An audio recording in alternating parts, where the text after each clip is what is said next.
He opened her drawer and found letters written by his wife to another man, not just any man, but the future King of England.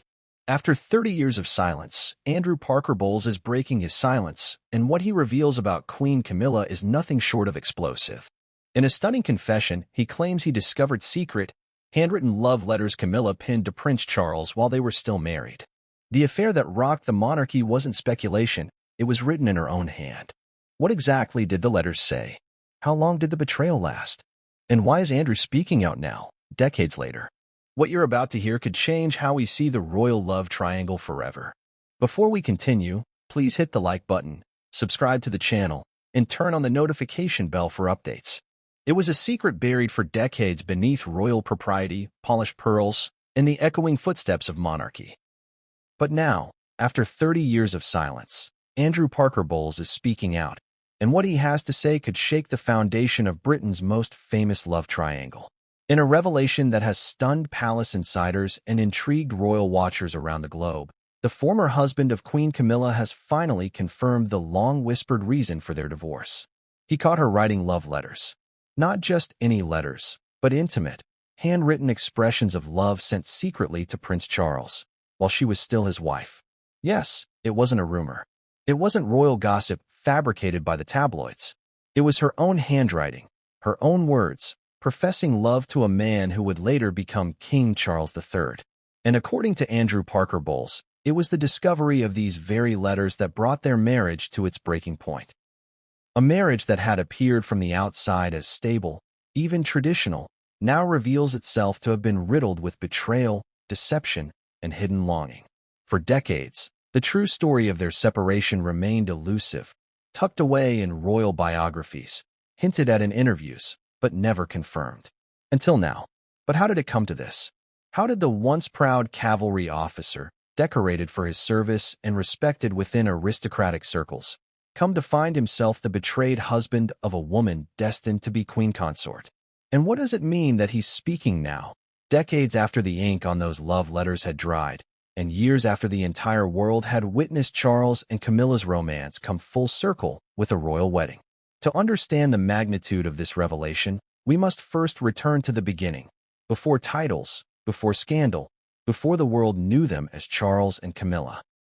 We must return to a Britain on the cusp of change, to a society where duty still held sway over desire, and where royal romances were rarely matters of the heart, but of bloodlines and alliances.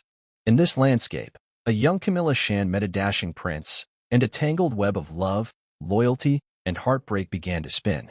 Their connection, it's said, was instant. Shared sense of humor, love of the countryside, the kind of easy chemistry that can't be manufactured. Yet despite their closeness, despite what some describe as a deep and genuine love, Prince Charles did not marry Camilla. Royal pressures, societal expectations, and the looming shadow of monarchy intervened. Camilla, in the meantime, would marry another man, Andrew Parker Bowles, a choice that seemed secure, respectable, and blessed by the upper class. But behind the polished photographs and carefully staged appearances, another story was unfolding. Camilla's heart, it seems, never truly let go of Charles.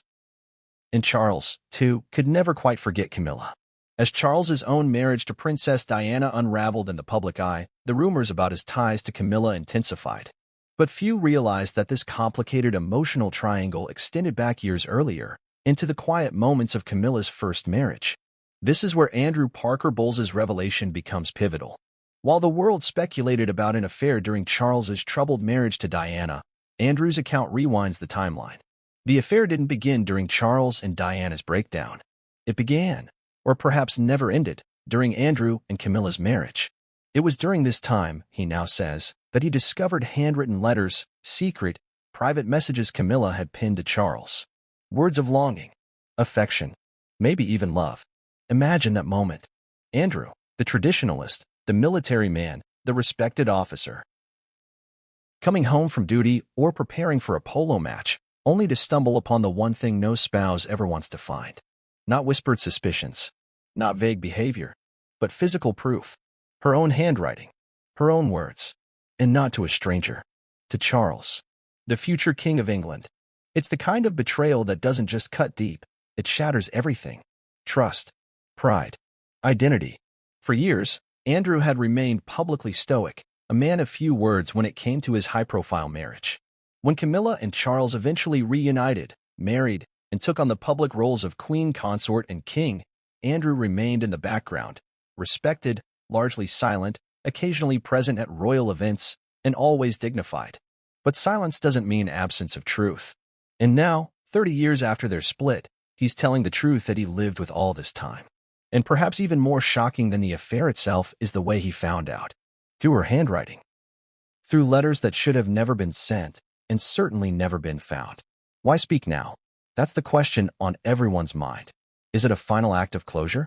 A need to reclaim his side of history? Or perhaps a response to the ever-evolving public image of Camilla, now a queen, often spoken of in softer tones, no longer the villain of the Diana years, but rather a stable figure in the monarchy's future. Whatever the reason, Andrew's words have cracked open a long-sealed door, offering an unfiltered glimpse into one of the most controversial chapters in royal history. And it's not just a story of betrayal. It's a story of power, of passion, of what happens when personal desire collides with public duty. The handwritten letters Camilla sent to Charles weren't just about love. They were about defiance. They were about choosing the heart over the crown, even while wearing the trappings of another life. And for Andrew Parker Bowles, they were the ultimate confirmation that his marriage had been built on borrowed time. In this video, we will uncover the full narrative. We'll explore who Andrew Parker Bowles really is, not just the footnote in Camilla's story, but a man of remarkable service, lineage, and character. We'll trace the beginnings of Camilla and Charles's infamous connection, and how it persisted across marriages, royal scandals, and even Diana's tragic death. We'll examine how Camilla managed to keep her royal relationship alive while being a wife and mother in the public eye, and how Andrew, quietly and without fanfare, endured it all. We'll analyze the cultural and royal expectations of the time, and how those expectations created the perfect storm for deception. We'll also delve into the psychology behind forbidden love, royal pressure, and why some relationships simply cannot be extinguished, even when the whole world demands they end. Most importantly, we'll ask the questions that matter. Was Camilla truly in love with Charles the whole time? Did Andrew always know something was off? And what can we learn about the dynamics of loyalty, betrayal, and emotional endurance from a marriage that was anything but ordinary? This isn't just another royal drama. It's a study in the quiet heartbreaks that shape powerful people. It's a reminder that even in castles, with all the jewels and titles in the world, the human heart remains the most unpredictable force of all. So stay with us as we peel back the layers of a story that was hidden in plain sight. A story written not in gossip columns or whispered at palace gates, but in the ink of love letters, never meant to be read by the husband who found them. The truth is finally out. Long before royal titles were etched beside their names, long before the world turned its microscope onto every flicker of their expressions, there was only a young woman named Camilla Shand, a young prince named Charles, and a dashing officer named Andrew Parker Bowles. The threads of their lives would become tightly, almost irrevocably, intertwined, but in the beginning, theirs was a story not of scandal, but of connection, of proximity, privilege, and choice. But hidden within these early interactions were seeds of emotional entanglement that would grow quietly, persistently, until they ruptured the lives around them. Camilla Shand was born into the heart of British aristocracy, but without the stifling weight of a royal title. The daughter of Major Bruce Shand, a decorated British Army officer, and Rosalind Shand, herself descended from nobility, Camilla grew up in a world of fox hunts, private schools, and summers at grand country estates. She was confident, poised, and known for her unpretentious charm. She was the kind of woman who didn't flinch in the presence of power because she had grown up surrounded by it. Charles, meanwhile, was being groomed under a microscope. The firstborn son of Queen Elizabeth II and Prince Philip, he was the embodiment of the future monarchy. His life was marked by structure, duty, and an ever-growing pressure to live not for himself, but for the crown. His upbringing was cold at times, calculated, and deeply entrenched in the expectations of royal tradition. At Gordonstoun and later at Cambridge, he was academically accomplished and artistically inclined, but he often confessed to feeling emotionally isolated. Then came 1970, the fateful meeting. They were both in their early 20s when they met at a polo match at Windsor Great Park. Charles was immediately drawn to Camilla's down-to-earth nature, her wit, and the fact that, unlike many women in his circle, she treated him like a man, not a prince. She teased him. She laughed freely in his presence. She had none of the reverence that usually came with his title, and it both disarmed and fascinated him. They began dating discreetly, often seeing one another in private residences away from the prying eyes of palace aides and press photographers. To Charles, Camilla represented something real, someone who could understand both the privilege and the burden of aristocratic life. But their romance, while deepening, was also shadowed by limitations. The royal family, especially the courtiers who surrounded Charles, viewed Camilla as unsuitable. She had a past, she was not a virgin, and she lacked the mystique and grooming that they sought in a future queen. As their relationship developed, the clock began ticking. Prince Charles, still bound by royal protocol, was shipped off on naval duty for 8 months. The separation proved costly. In his absence, Camilla's connection with another suitor deepened, Andrew Parker Bowles. Andrew was a striking figure, handsome, confident, a military officer in the household cavalry. He had dated Camilla on and off for years. Their relationship had always been somewhat unpredictable, marked by periods of intense affection followed by months of distance. But in the wake of Charles's absence, Andrew became a constant presence. And perhaps more importantly, he was acceptable to her family. It is said that Camilla, knowing that a future with Charles was uncertain at best, made a pragmatic decision. She married Andrew Parker Bowles in July 1973. It was a grand society wedding, attended by the Queen Mother and Princess, and the press hailed it as a perfect union, a match of equals from the upper crust of British society. But underneath the pageantry, there was a quieter story. Camilla was now a wife, but Charles had not moved on. Nor, it seems, had she. Within a year, Charles began to grow more distant from other romantic prospects. Despite the engagement rumors that surrounded him, no woman seemed to capture his attention with the same tenacity. He wrote letters to Camilla. He called her often, and she responded in kind. While raising her 2 children with Andrew, Tom, and Laura, Camilla maintained a growing emotional tie with Charles. This is the moment where the lines begin to blur. It's easy to look back now with hindsight and label what was happening. But for those involved, the feelings were murky, the loyalties confusing. Charles still respected his role, but his heart clearly lingered with Camilla. And Camilla, now entrenched in a respectable marriage, could not fully let go of the man who had once stolen her heart. Andrew Parker Bowles, for his part, was no saint in the marriage either. Known for his charm and appeal, he had numerous extramarital affairs, some of which were widely whispered about within London society. There were rumors that he had even rekindled an old spark with Princess, and with whom he had dated before Camilla. In the world they lived in, infidelity was not unheard of. But emotional infidelity, that was something else. According to accounts close to the family, Andrew was aware early on that Camilla's connection to Charles had not ended. Still, he tolerated it, perhaps out of pride, perhaps because of his own indiscretions, or perhaps because, in his eyes, it was not a threat. But what changed everything were the letters. They were not intercepted by palace staff or stumbled upon by a curious aide. They were discovered by Andrew himself, tucked away, concealed, but not well enough. He found them. Imagine the sting. Reading not just words, but feelings. Expressions of affection, of desire, of longing for another man. And not just any man. The Prince of Wales. The man who, on paper, was untouchable. In those letters, Camilla's heart was laid bare. Some sources close to the couple claimed they were intimate without being explicit, more romantic than graphic, but the message was unmistakable. She had not moved on. Her marriage, however respectable, had not replaced what she had with Charles.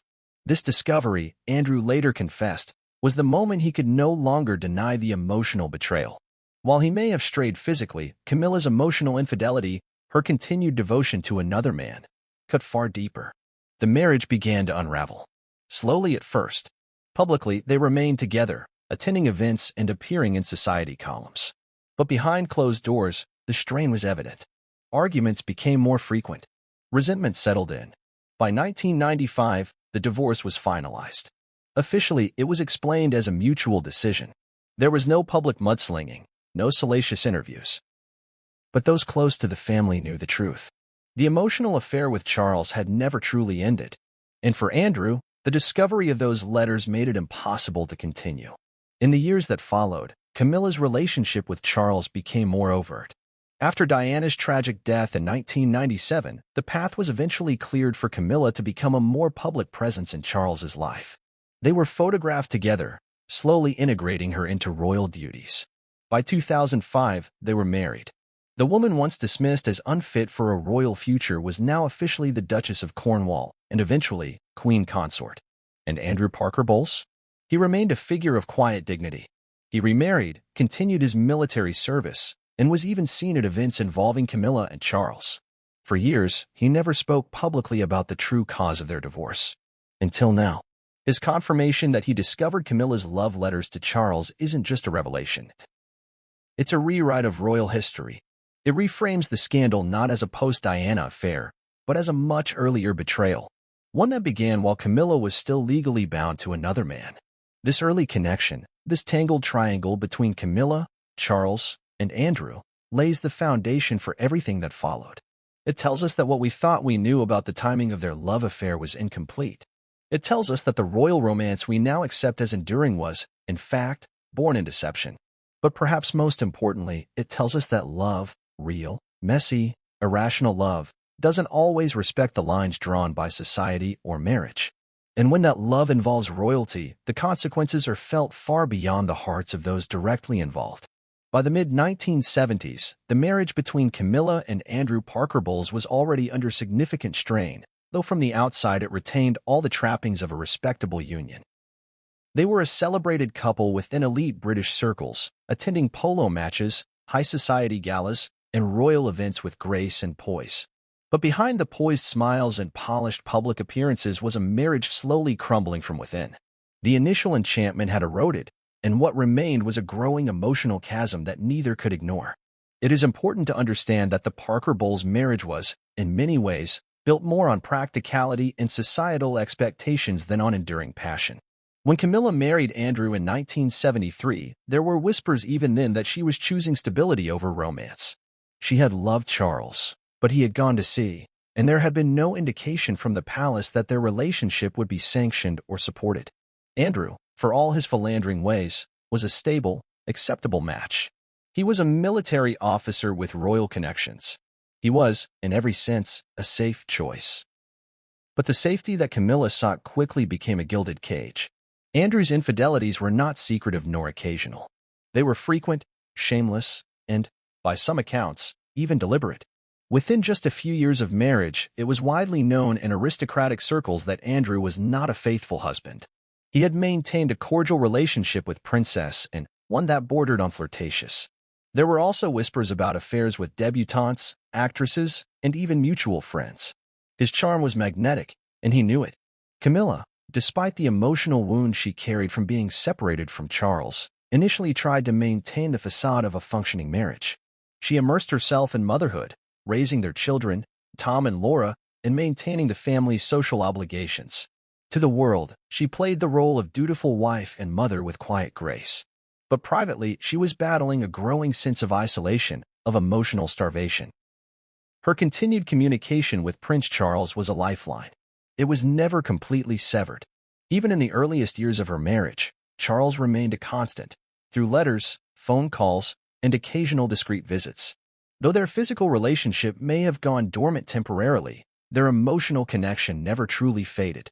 This emotional loyalty to Charles, while she was married to Andrew, created an invisible but palpable tension in her marriage. By the late 1970s, Andrew and Camilla had become more like business partners than lovers. Their marriage existed largely for appearances, for the sake of their children, and to fulfill their roles in British high society. They moved in the same circles but lived increasingly separate emotional lives. There were times when Andrew would disappear for days, visiting friends or attending private events without Camilla. His absences became routine, his explanations vague. And Camilla, perhaps due to pride or simple exhaustion, stopped asking questions. She had already turned inward by that point. Her true emotional sanctuary was the bond she continued to nurture with Charles. By 1979, it was no longer just occasional communication. It was a rekindling of what they had shared before her marriage. Charles was now back in London, having completed more of his naval service. He was unmarried, and more than ever, he leaned on Camilla for emotional support. She knew him better than anyone. She listened to his complaints about royal duties, about the pressure to marry, about his growing anxiety over his public image. Charles confided in her. He trusted her judgment. And slowly, that trust began to evolve again into something more. Their emotional closeness turned physical once more, but unlike the first time, this affair carried a much heavier weight. Camilla was no longer a young woman exploring the edges of romance. She was a wife and a mother. And Charles, though still unmarried, was now the Prince of Wales with the full attention of the British public. Their renewed affair was a dangerous gamble. If exposed, it would have consequences not only for their own reputations but for the monarchy itself. Still, they continued.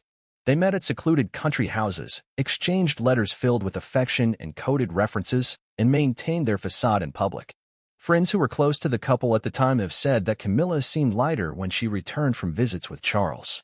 For a woman trapped in a cold marriage, Charles represented warmth, intimacy, and familiarity. Andrew, for his part, was not oblivious. He noticed Camilla's frequent absences, her distracted demeanor, her sudden preoccupation with certain events where she knew Charles would be present. Though he never confronted her directly in the early years, it is believed that he harbored deep suspicions. Rather than take a moral stance, Andrew retreated further into his own escapades. His affairs became more flagrant. Some say he began to treat his infidelities almost as retaliation, as if daring Camilla to challenge him. Their home life began to fracture. Conversations were terse. Silences became the norm. When they were together in public, there was little intimacy, just practiced social engagement. Behind the grandeur of their homes, their marriage existed in a state of quiet decay. In the early 1980s, the situation intensified when Charles married Lady Diana Spencer. The royal family, desperate to see Charles settle down and produce heirs, had orchestrated the courtship and encouraged the match. Diana, young and from noble stock, was seen as the perfect future queen. On paper, it was a fairy tale. But Charles's heart was still elsewhere. Even during his engagement to Diana, he confided in friends that he felt pressured into the marriage. The night before the wedding, it is widely rumored that he reached out to Camilla, seeking comfort, perhaps reassurance, or maybe just a final moment with the woman he truly loved. When Charles married Diana in 1981, Camilla watched from the sidelines. She was invited to the wedding, though kept discreetly out of the camera's reach. That day marked a significant shift, not just for Charles, but for Camilla's own reality. The man she loved was now publicly, permanently tied to someone else. And yet, the affair did not end. In fact, it grew stronger. Charles, emotionally distant from Diana and disillusioned with his new marriage, leaned on Camilla more than ever. Camilla, now clearly locked in a loveless marriage of her own, responded. They were both emotionally starved, and each found in the other the companionship they lacked at home. By the mid-1980s, Camilla and Andrew's marriage was running on fumes. Friends and relatives noticed that Camilla was spending more time at Ray Mill House, the residence she used for personal privacy. Andrew, by then, had reportedly resumed an ongoing flirtation with Princess and the two were frequently seen together at royal horse events. His relationship with Camilla had become purely functional, centered only on their shared responsibility as parents. What tipped the balance, however, was not Charles and Camilla's affair itself, but the exposure of it. In 1989, a scandal erupted that would mark a turning point in British tabloid history. A transcript of an explicit phone conversation between Charles and Camilla was leaked to the press. Dubbed Camilla Gate, the transcript revealed deeply intimate exchanges between the two, exchanges that left little doubt about the depth and persistence of their affair. The public was shocked. The royal family was humiliated, and Camilla's private world imploded. For Andrew Parker Bowles, the leak was the final straw. Though he had tolerated the rumors, and though he himself was no stranger to infidelity, the public nature of the scandal left him exposed. Friends close to Andrew say he was deeply embarrassed by the leak, not necessarily by Camilla's actions, but by the ridicule it invited upon their family. He could no longer maintain the veneer of a functioning marriage. In 1995, after months of internal deliberation and public scrutiny, Camilla and Andrew formally announced their divorce. The statement was civil, even cordial. It said they had grown apart and would remain friends for the sake of their children. But the truth was far more painful.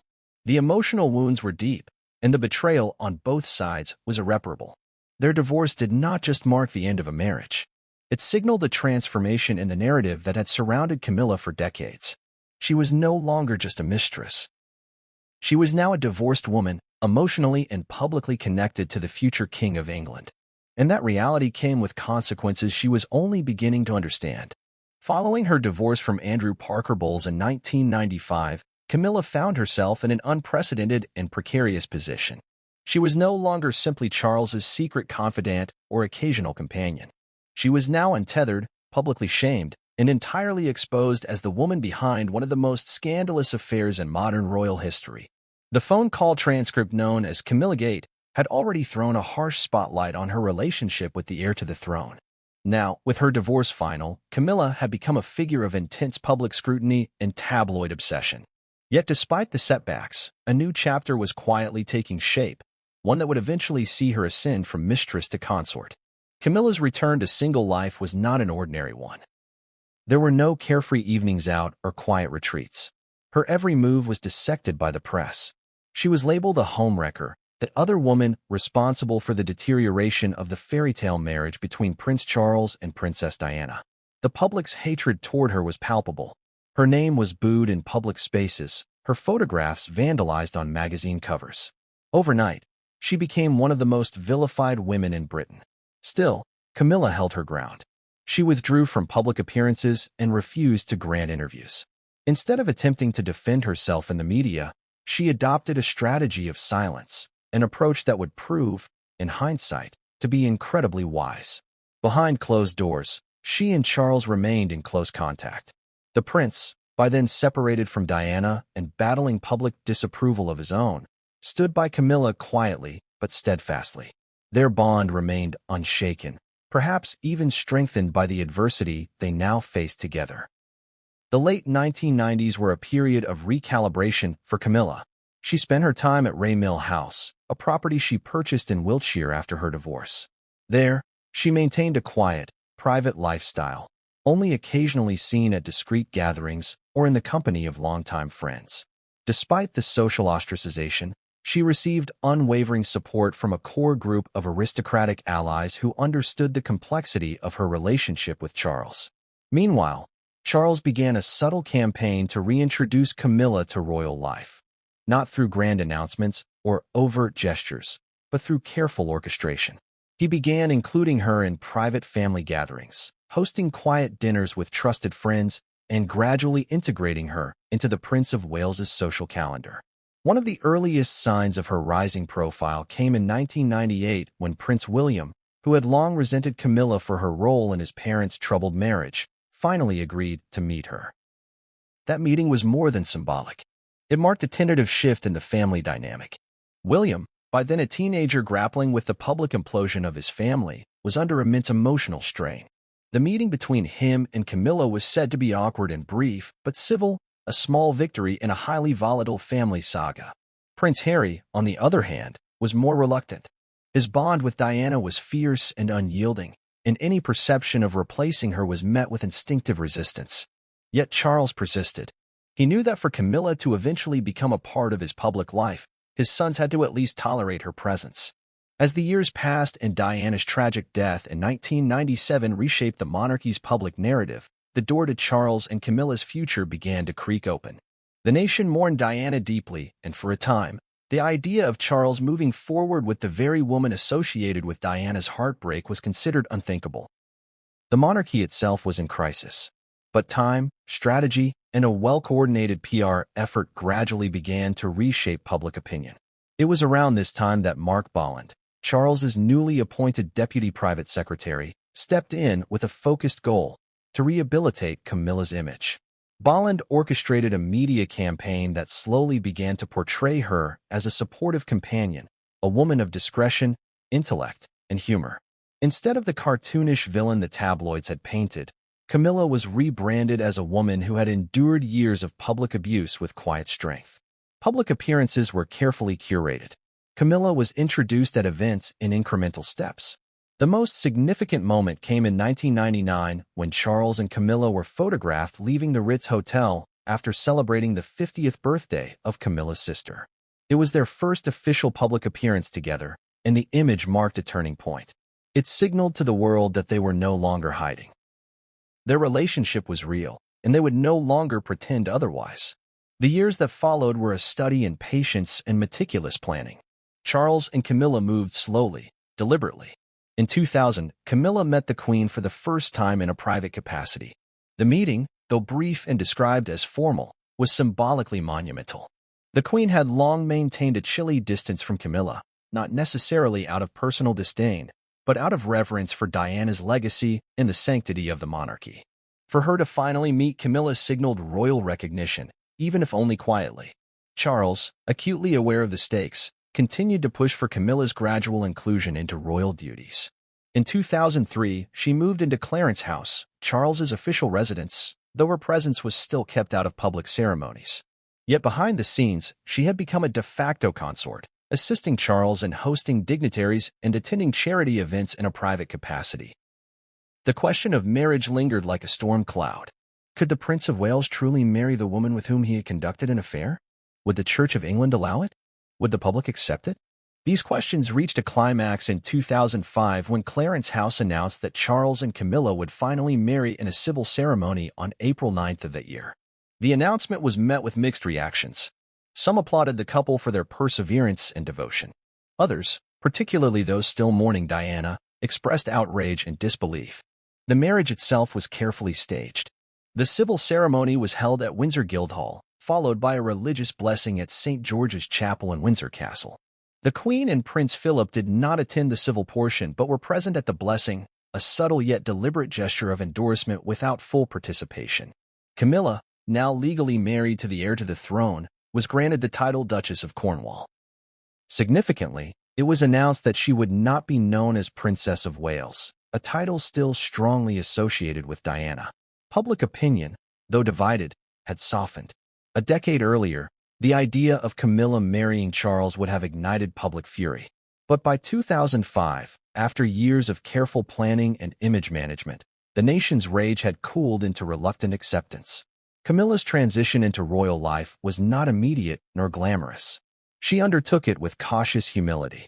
She threw herself into charitable work, supporting causes related to osteoporosis, literacy, and sexual violence. Slowly, she began to appear beside Charles at official engagements. Her speeches were measured and empathetic. She never tried to mimic Diana's charisma nor rival her legacy. Instead, Camilla carved out a new role, one defined by stability, quiet dignity, and unwavering support of Charles. Behind palace walls, her role was even more substantial. She became Charles's emotional anchor, his closest advisor, and his most trusted confidant. He often described her as his best friend, someone who made him laugh and kept him grounded. Their marriage, far from being a product of fairy tale glamour, was one rooted in decades of emotional interdependence and resilience. But while the public image had improved, not all was peaceful. Camilla's presence remained a source of tension within royal circles, particularly with William and Harry. Though they had accepted her in official capacities, the emotional distance remained. For William, there was a sense of professional cordiality. For Harry, the wounds were deeper. His memoir and various interviews would later reveal lingering resentment and a perception that Camilla had manipulated the media to gain favor, often at the expense of others. Still, Camilla pressed forward. She never publicly engaged with the drama or speculation. Her strategy remained consistent. Show up, do the work, avoid controversy. And over the years, the consistency began to pay off. By the 2010s, Camilla had become an established fixture within the royal ecosystem. Public opinion polls showed a gradual shift in favor of her. While she would never command the adoration Diana once held, she had earned a measure of respect. Her work ethic, her discretion, and her obvious devotion to Charles helped rehabilitate her image in the eyes of many. Then came the ultimate recognition. In 2022, as part of the Queen's Platinum Jubilee celebrations, Elizabeth II released a statement expressing her sincere wish that Camilla be known as Queen Consort when Charles ascended the throne. The gesture was monumental. It represented not only the Queen's acceptance of Camilla but her endorsement of Camilla's role in the future of the monarchy. As Camilla Parker Bowles quietly settled into her role as Duchess of Cornwall, the public perception of her continued to evolve, though never without tension. Much of the British public may have forgiven, but few had forgotten. Yet, over the years, Camilla's consistent presence, poised conduct, and diligent service within the monarchy allowed her to transition from a background figure of scandal to a key power broker behind palace walls. This transformation wasn't merely symbolic, it signaled a shift in the balance of influence within the royal family. Camilla was no longer an outsider. She was becoming one of the monarchy's most strategically placed figures, with proximity not just to the heir but to the throne itself. With Queen Elizabeth II continuing her reign well into her 90s, the monarchy gradually adopted a system of shared duties. Charles, the longest-serving heir apparent in British history, had already been assuming more responsibilities on behalf of the Queen. Alongside him, Camilla was often present, subtly, unassumingly. She didn't overshadow events or seek attention, but her presence was unmistakable. In charity circles, she was active and respected. Her causes were often considered less glamorous: literacy, domestic abuse awareness, and osteoporosis prevention, but they were deeply personal and consistently championed. What most people didn't see, however, was the growing role Camilla played in influencing internal royal dynamics. Though she rarely, if ever, offered public commentary, those close to the family began to acknowledge her influence on Charles's decisions. Unlike Diana, who had once spoken of feeling alienated within the royal structure, Camilla thrived in the quiet corridors of palace life. She understood the unspoken rules of aristocracy and monarchy alike, and she used that knowledge not for confrontation, but for consolidation of her place. Royal insiders often described Camilla as a calming presence for Charles. Where he could be temperamental, burdened by duty and image, she provided levity. Their marriage was less a romantic spectacle than a working partnership fortified by shared history and mutual loyalty. More importantly, Camilla's counsel became invaluable. She was said to read and edit many of Charles's speeches, advise on patronages, and assist in navigating both political and familial tensions. Her influence extended further when it came to managing Charles's relationships with others, particularly within the royal family. Camilla was not universally liked by all family members, but she commanded respect. She held her ground during difficult conversations, particularly concerning Charles's strained relationship with his sons. As William matured and took on more royal responsibilities, the distance between him and his stepmother persisted. Their relationship was described as professional, but there was no great warmth. With Harry, it was more complex and volatile. It is within these increasingly strained family relationships that Camilla's influence became more consequential. She was known to encourage Charles to be firm, to assert authority where he once hesitated. After years of tabloid embarrassment and family drama, Charles wanted stability as he prepared for his eventual role as monarch. Camilla, it seemed, was determined to secure their future and eliminate lingering threats to that future, including the unresolved, emotionally loaded relationships with William and Harry. Then came the Sussex drama, a slow-burning rift that exploded into international headlines. When Harry and Meghan stepped back from royal duties in 2020 and relocated to California, the royal family found itself once again in crisis. Accusations of racism, neglect, and institutional coldness were levied in a bombshell interview with Oprah Winfrey. Though Camilla's name wasn't directly mentioned in the most controversial moments, she was indirectly implicated as a key figure within the firm. Privately, reports began to emerge that Camilla had been among the senior royals most wary of Meghan's integration into royal life. She allegedly expressed concerns about Meghan's embrace of celebrity-style publicity, which she believed clashed with the institution's long-standing codes of discretion. According to palace insiders, Camilla had warned Charles early on that the couple's desire for independence would lead to chaos. Whether those warnings were heeded or not remains debatable, but they certainly shaped the narrative when Harry's book, Spare, was released. In the memoir, Harry did not spare Camilla from criticism. He described her as dangerous, accusing her of leaking stories to the press to rehabilitate her own image, sometimes at the expense of others, including him and Meghan. He portrayed her as someone willing to trade personal details for positive coverage, further widening the emotional chasm between them. These accusations were not just salacious, they were strategic. They aimed to undermine Camilla's legitimacy as a royal consort and question her character. Despite the very public fallout, Camilla maintained her composure. She made no response to Harry's claims, staying true to her long-standing strategy of silence. Buckingham Palace followed suit, issuing no formal rebuttal. But within royal circles, her status remained firm. In fact, it grew stronger. Those in Charles's inner circle reportedly saw Harry's attacks as more damaging to himself than to Camilla, whose steady hand had guided Charles through decades of upheaval. Indeed, Camilla's greatest strength remained her ability to outlast scandal. Whether it was the Camillagate tapes, the public backlash of the Diana years, or the bruising accusations from the Sussexes, Camilla endured. She survived not because she fought publicly, but because she adapted. She understood that the real currency within royal life was longevity, consistency, and discretion. While others crumbled under the glare of the press, Camilla remained. Her growing stature was finally recognized in 2022, when Queen Elizabeth II made her wishes explicit. Camilla was to be queen consort when Charles became king. This was a remarkable evolution. Years earlier, royal aides had insisted that she would be known only as Princess Consort, a title designed to appease public sentiment and preserve Diana's legacy. But the Queen's declaration erased any ambiguity. Camilla was not just the wife of a king-in-waiting. She was his equal in duty and representation. When Queen Elizabeth II passed away in September 2022, and Charles ascended the throne as King Charles III, Camilla's title formally changed. She was now queen consort. The coronation, held months later, was a pageantry-laden affirmation of their joint ascendancy. Camilla, once booed in the streets, now stood beside her husband in Westminster Abbey, crowned not just by ceremonial tradition but by decades of quiet maneuvering. Behind the tiaras and official titles, however, a more personal and strategic transformation had taken place. Camilla had successfully rewritten her public story. She had leveraged loyalty, silence, and relentless presence to transform from the most hated woman in Britain into a respected matriarch of the royal household. Her influence over Charles remained substantial. His trust in her was unwavering. Her role in royal appointments, patronage decisions, and even palace staffing was no longer questioned.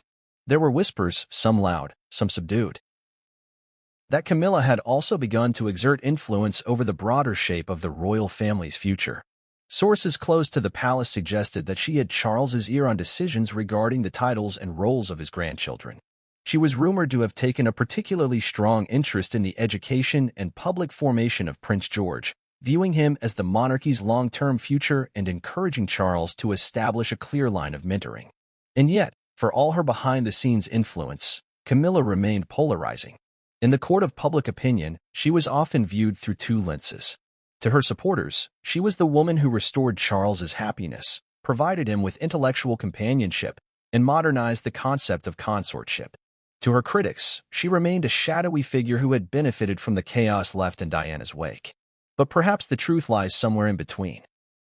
Camilla's power, unlike the dramatic flair of previous royal consorts, was nuanced, deliberate, and deeply embedded in personal loyalty. She didn't command adoration, nor did she attempt to. What she pursued and ultimately achieved was permanence. As King Charles and Queen Camilla took their place at the helm of the monarchy, the royal family seemed, at least externally, to have weathered the turbulence of the preceding years. But beneath the calm surface of formal engagements and polished public appearances, tensions brewed that would soon erupt in a way few had predicted. At the heart of this growing unease was Prince William, the Prince of Wales. A man burdened not only with the expectations of his future role but also with the pressure of preserving a royal legacy that had been deeply reshaped by the very individuals surrounding him. William had long been seen as the monarchy's best hope for sustained public relevance. While Charles's ascent had been tinged with generational skepticism and historical baggage, William offered something else, a modern, media-savvy, emotionally attuned image that resonated across demographics. His marriage to Catherine Middleton, their carefully crafted family image, and his focus on mental health and environmental causes solidified him in the public consciousness as both relatable and regal. But behind the charm was a man with a strategic mind and a growing appetite to assert his authority, not merely for his own future as king, but for the preservation and redefinition of the monarchy itself. As William entered his 40s, a new sense of decisiveness began to emerge. He no longer played the passive heir who simply supported his father's initiatives. Instead, he began carving out his own agenda. His team of advisors was separate from Charles's and increasingly autonomous. William was not afraid to challenge long-standing royal customs when he believed they no longer served a purpose. He also made it clear that he would be far more active in addressing the internal dynamics of the royal household, especially those that he believed posed long-term reputational threats. One of those internal dynamics was Camilla's growing influence. While William had maintained a polite, if distant, relationship with his stepmother over the years, his respect for her authority within the family had its limits. Privately, it was said that William never fully reconciled with the idea of Camilla taking on the role of queen. Publicly, he had no choice but to accept it, especially after the Queen's official blessing. But in practice, William ensured that his path to the throne would not be dictated by the same forces that had shaped his father's. The real turning point, however, came not from policy but from personnel. Within the royal court, titles were more than ceremonial. They were indicators of power, of inclusion, of legitimacy. And increasingly, Camilla's extended family, particularly her children and grandchildren from her first marriage, were appearing more prominently in royal settings. Her daughter, Laura Lopez, was invited to more high-profile events. Her grandchildren were given visible roles during the coronation. While these appearances were portrayed as a gesture of family unity, they were, to some, a subtle reweaving of the royal tapestry, one that included branches not of Windsor blood. To William, this was not a trivial matter. The royal family was already navigating a shrinking monarchy, a model where only a select few would represent the crown in an official capacity. In that context, every title, every public-facing role mattered. And yet, it seemed to William that Camilla was pushing for recognition and privileges for her lineage in ways that threatened the clarity and purity of the royal line. He believed that royal titles and responsibilities should be reserved for those born into the line of succession, not extended by marriage to secondary families.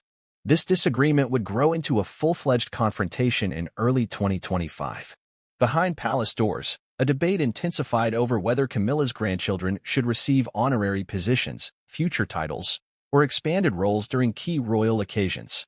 Charles, increasingly fatigued by the rigors of kingship and health concerns that had begun to surface, showed a willingness to entertain Camilla's wishes. He had always been fiercely loyal to her, and in his view, integrating her family into ceremonial roles was a symbolic way of acknowledging her years of devotion and service. But William saw things differently. To him, such moves were not symbolic. They were structural intrusions that could dilute the monarchy's credibility. He voiced his opposition in private meetings with senior courtiers and eventually with his father. These meetings, described by insiders as tense and emotionally charged, revealed a stark difference in philosophy. William argued that allowing non-royal individuals to wear the cloak of royalty, even symbolically, would undermine the institution's already precarious standing in the modern world. Charles was said to be deeply torn. His bond with Camilla was unwavering, but he also understood William's concerns. Yet, for the first time, William made it clear that this was not a discussion he was willing to lose. He had tolerated decades of passive complicity in royal affairs, but now, as the Prince of Wales, he was stepping into a new role, not just as heir, but as a reformer. The media got wind of the conflict in subtle ways. There were carefully planned leaks about discussions over royal duties and unresolved succession concerns. Though no names were mentioned, it was clear to royal watchers that a power struggle was taking place. The stage was being set for a quiet but significant battle, one not fought through public declarations, but through decisions that would permanently shape the family's future structure. William began taking concrete steps to assert his position. In mid-2025, he quietly began a review of royal patronages, many of which were held by individuals on the fringes of the family or had become inactive. This included some initiatives loosely associated with Camilla's circle. The review, presented as an efficiency audit, was in reality a signal that William intended to tighten the circle of influence around the core royals, himself, Catherine, and their children. He also made subtle but pointed moves during public engagements.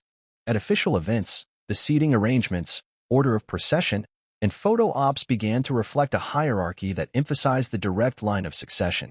Catherine took on more high-visibility engagements, often solo, reinforcing her image as the future queen. Their children, especially Prince George, were included in more appearances, further cementing the image of the next generation of monarchy. The breaking point came in the autumn of 2025, during a high-level meeting at Clarence House. William, flanked by his private secretary and two senior courtiers, presented a proposal that would formally strip Camilla's family of any potential honorary titles or ceremonial duties linked to the monarchy. It was a document not of hostility, but of constitutional clarity. William argued that if the monarchy was to survive in an era of Republican pressures and media scrutiny, it had to be lean, focused, and free of ambiguity.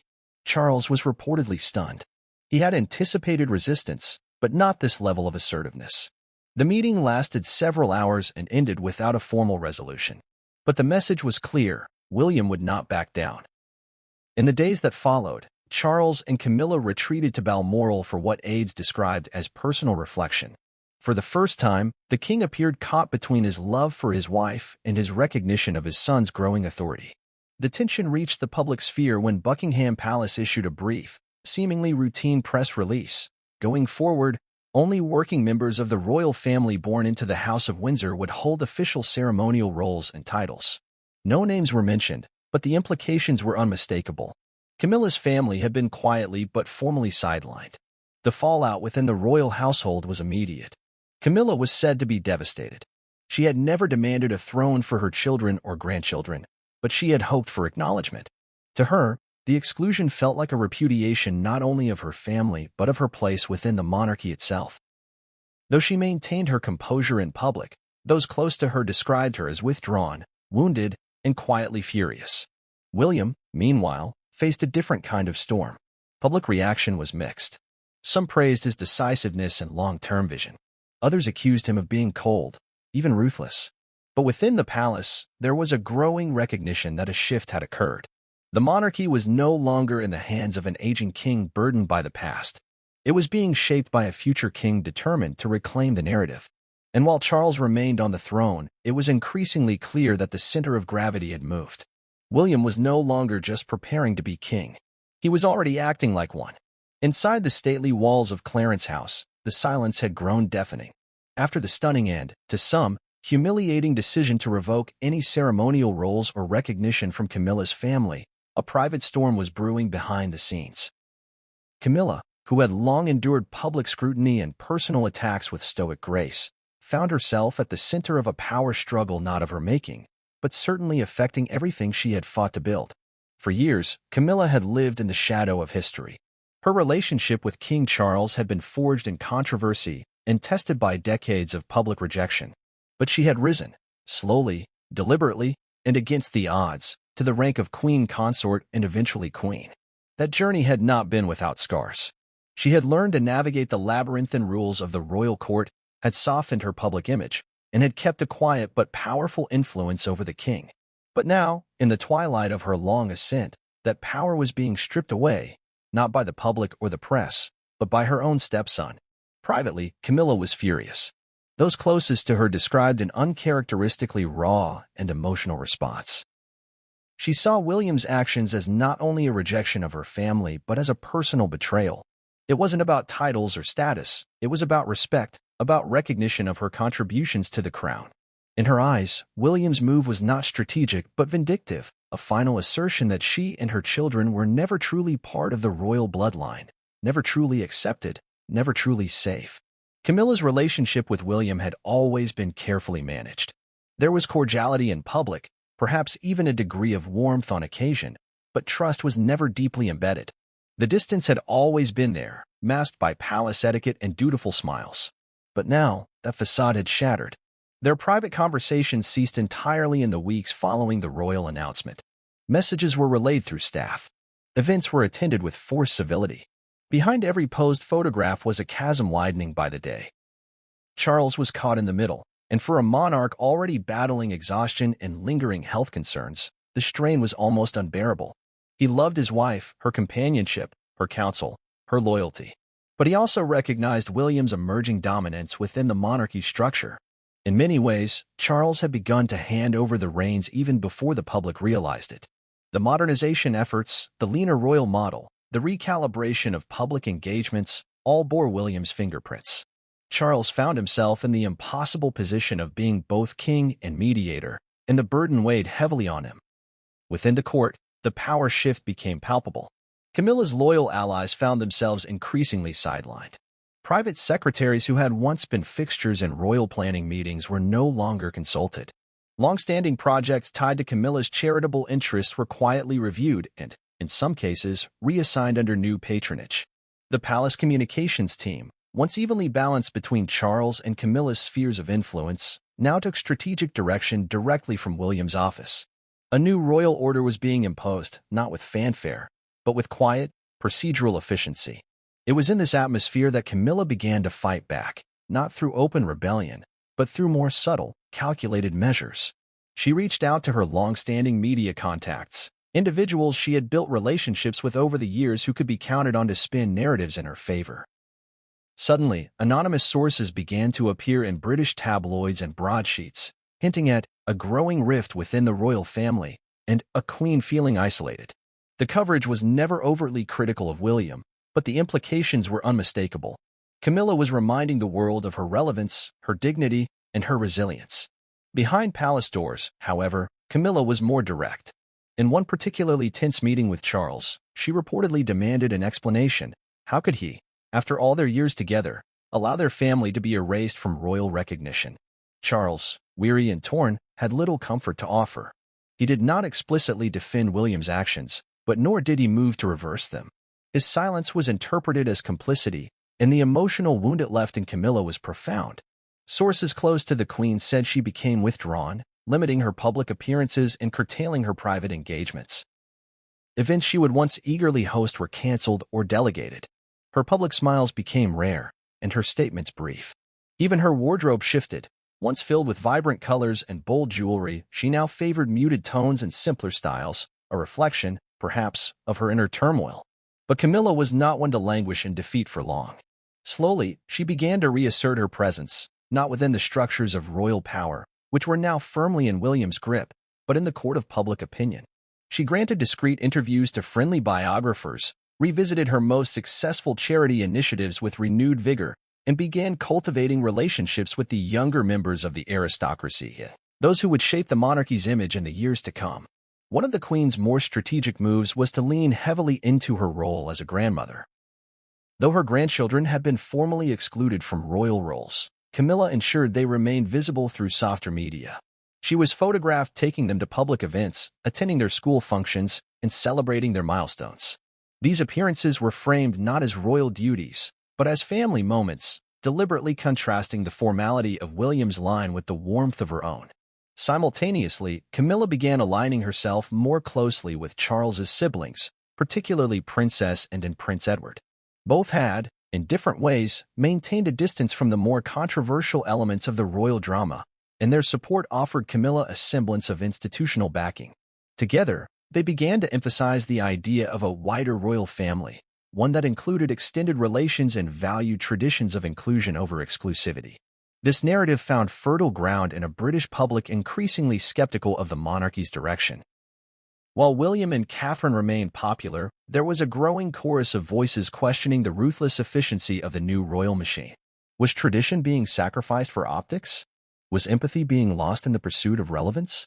Camilla, once a figure of controversy, began to be recast in some quarters as a symbol of continuity and grace under pressure. Still, the divide remained. Public appearances featuring William and Camilla became exceedingly rare. When they did occur, at major state events or memorials, the tension was almost visible. Their body language spoke volumes: stiff postures, minimal eye contact, and cold, rehearsed interactions. Insiders claimed that William had even begun to limit his children's exposure to Camilla, choosing to emphasize their direct royal lineage without the blended aspect that had characterized the family during the early years of Charles's reign.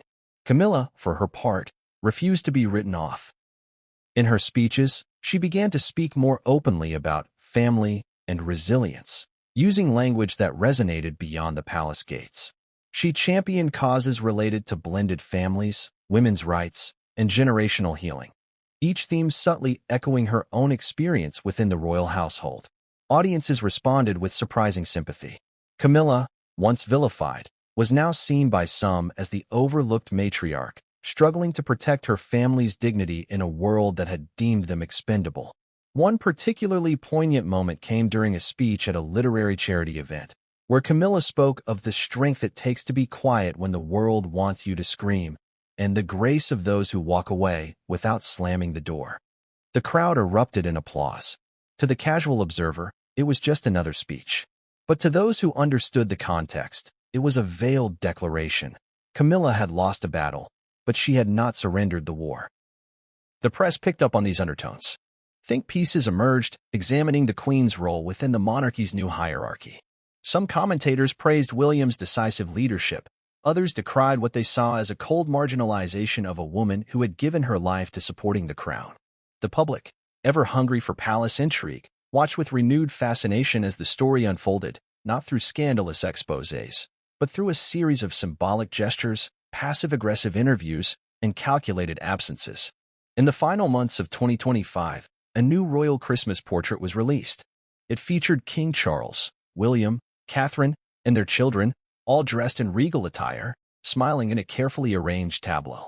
Conspicuously absent were Camilla and any members of her family. The photo ignited a media firestorm. Was this the monarchy's future? A narrow, sanitized image of power, stripped of nuance and complexity?